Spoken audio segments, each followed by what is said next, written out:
Hello everyone, मैं हूं सचिन और आप सबका बहुत बहुत स्वागत है मेरे इस यूट्यूब चैनल पे जहां हम लोग सीख रहे हैं अकाउंटिंग। और आज की इस क्लास में हम लोग देखने वाले हैं ब्रांचेस ऑफ अकाउंटिंग। तो देखिए, ब्रांचेस ऑफ अकाउंटिंग क्या है। To meet the changing requirement of the business world, accountant have also discover various specialized branches of accounting. मतलब अकाउंटिंग का अलग अलग ब्रांचेस के बारे में हम लोग बात करेंगे। तो सबसे पहले हम लोग देख लेते हैं कि ये ब्रांचेस जो आज हम लोग देखने वाले कौन कौन सा है। एक आपका फाइनेंशियल अकाउंटिंग, दूसरा आपका कॉस्ट अकाउंटिंग, तीसरा आपका मैनेजमेंट अकाउंटिंग, चौथा आपका सोशल अकाउंटिंग। ठीक है ना। तो स्टार्ट करते हैं, आगे देखते हैं अब हम लोग।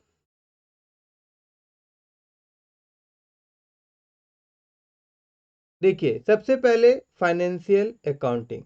तो फाइनेंशियल अकाउंटिंग क्या होता है, एक बार मैं इसको पढ़ देता हूँ। It is concern with the recording of transaction. ध्यान दीजिएगा, it is concern with the recording of transaction in a financial book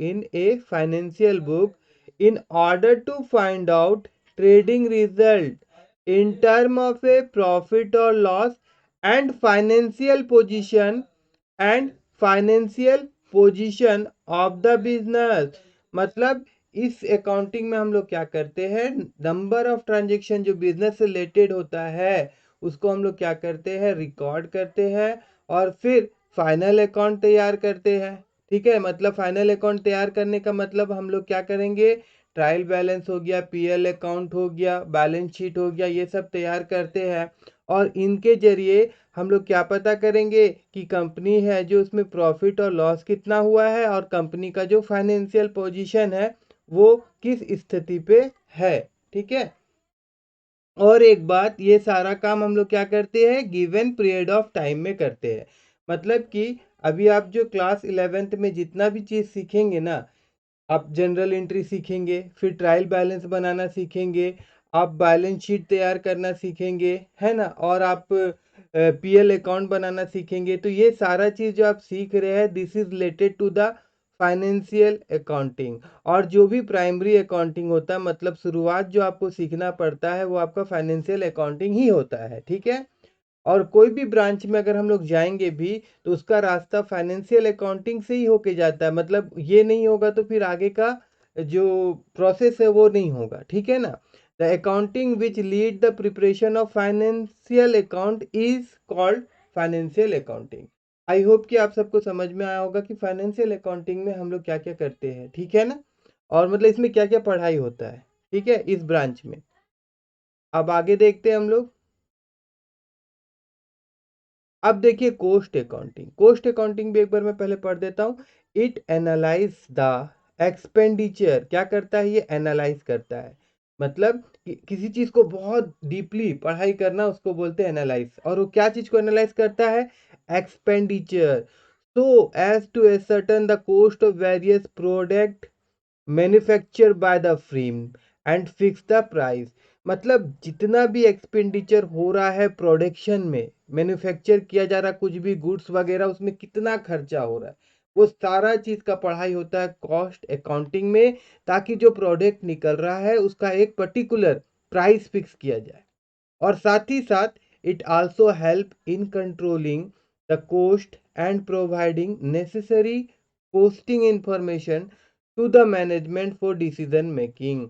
और इसी इससे जो भी इंफॉर्मेशन मिलेगा मैनेजमेंट को, वो आगे का निर्णय लेने में उन लोगों को काम आएगा। जैसे कि आगे वो देखेंगे ना कि ये जो प्रोडक्ट बन रहा है इसमें जो भी कॉस्ट पड़ रहा है वो ठीक है या नहीं है ना। वो सारा इंफॉर्मेशन कहाँ से मिल जाएगा उन लोगों को, कॉस्ट अकाउंट से और कॉस्ट अकाउंटिंग से मिलेगा। अब आगे देखेंगे हम लोग। अब मैनेजमेंट अकाउंटिंग। ठीक है। अब देखिए, अभी थोड़ा देर पहले हम लोग क्या देखे थे, हम लोग देखे थे फाइनेंशियल अकाउंटिंग। अब फाइनेंशियल अकाउंटिंग से हम लोग को क्या पता चल रहा था कि जो बिजनेस है ना उसमें प्रॉफिट एंड लॉस कितना हुआ। ठीक है।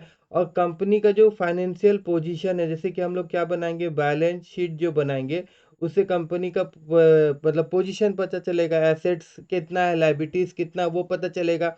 ये जानकारी हमको किससे मिलेगा? ये आपको फाइनेंशियल अकाउंटिंग के द्वारा जो फाइनल अकाउंट का रिपोर्ट बनेगा उससे पता चलेगा। दूसरा हम लोग और क्या देखे भैया? कॉस्ट अकाउंटिंग देखे। अब कॉस्ट अकाउंटिंग में हम लोग क्या निकालेंगे कि भाई जो भी प्रोडक्ट तैयार हो रहा था बन के, अब इसके ऊपर कितना खर्चा हुआ है, ठीक है ना, कितना इसके ऊपर एक्सपेंस हुआ है इस प्रोडक्ट को बनाने के लिए, ये सारा जानकारी हम लोग को मिल जाएगा। जिससे कि हम लोग इसका क्या सेट करते थे? कॉस्ट प्राइस सेट करेंगे इस पर्टिकुलर प्रोडक्ट का। अब इन दोनों का जो इंफॉर्मेशन है, इन दोनों का इंफॉर्मेशन से क्या तैयार होगा? देखिए, ये काम आएगा मैनेजमेंट अकाउंटिंग में, ये काम आएगा मैनेजमेंट अकाउंटिंग में। तो देखिए यहाँ पे लिखा हुआ है, it is the presentation of accounting information in such a way so as to assist the management, मतलब मैनेजमेंट को मदद मिलेगा। इसके जरिए जो प्रेजेंटेशन बनाया जाएगा, जो इंफॉर्मेशन बनाया जाएगा, वो किसको मदद करेगा? वो मैनेजमेंट को मदद करेगा इन क्रिएशन ऑफ पॉलिसी। जो भी कंपनी के रिगार्डिंग जो भी पॉलिसी बनाया जाएगा, वो बनाने में यहाँ पे उन लोगों को मदद मिलेगा इस रिपोर्ट के जरिए। And day to day operation on undertaking thirst it related the use of accounting data collected with the help of, देखिए collected with the help of financial accounting and cost accounting, मतलब इन दोनों का report लेना बहुत जरूरी है। इन दोनों का रिपोर्ट से ही अकाउंटिंग इंफॉर्मेशन बनाया जाता है, और ये इंफॉर्मेशन जो बनाया जा रहा है ये आपका मैनेजमेंट अकाउंटिंग कहलाता है, ठीक है। और that will help to the management to take decision, ठीक है, for the purpose of the policy formulation, planning, control, decision making by the management, decision making by the management. I hope कि आप सबको मैनेजमेंट अकाउंटिंग भी समझ में आया होगा। अब आगे देखते हैं हम लोग आगे सोशल अकाउंटिंग। अब ये सोशल अकाउंटिंग दैट मीन्स, देखिए सोशल शब्द जब भी आता है तो सोसाइटी से रिलेट करता है, ठीक है। The branch of accounting is known as a social reporting. इस अकाउंट, ये जो ब्रांच है इसका दूसरा नाम होता है सोशल रिपोर्टिंग और सोशल रिस्पॉन्सिबिलिटी अकाउंटिंग, और साथ ही साथ इसको क्या बोला जाता है? Social responsibility accounting, responsibility accounting, ठीक है। और इसमें क्या बताया जाता है? इसमें हम लोग को डिस्क्लोज करवाना पड़ता है, disclose the social benefit created and the cost incurred by the enterprises. मतलब देखिए सोसाइटी में क्या बेनिफिट हम लोग का कंपनी के द्वारा पहुंचाया गया है, और साथ ही साथ इन्वायरमेंट में कुछ अगर नुकसान हुआ है तो वो क्या हुआ है, वो सारा जानकारी हम लोग इसी अकाउंटिंग के जरिए तैयार करते हैं, ठीक है।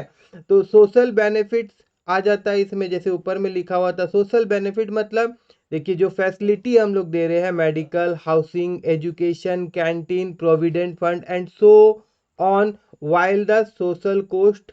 और सोशल कोस्ट क्या होगा?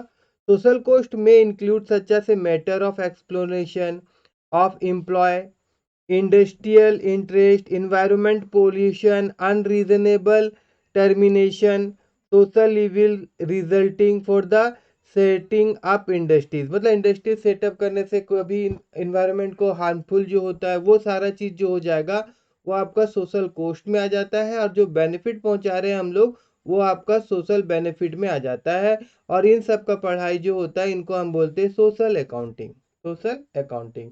तो अगर आप सबको मेरा ये वीडियो अच्छा लगा हो और आप सबको ब्रांचेस ऑफ अकाउंटिंग समझ में आया हो तो मेरे इस वीडियो को लाइक करिएगा और मेरे चैनल को सब्सक्राइब करना मत भूलिएगा।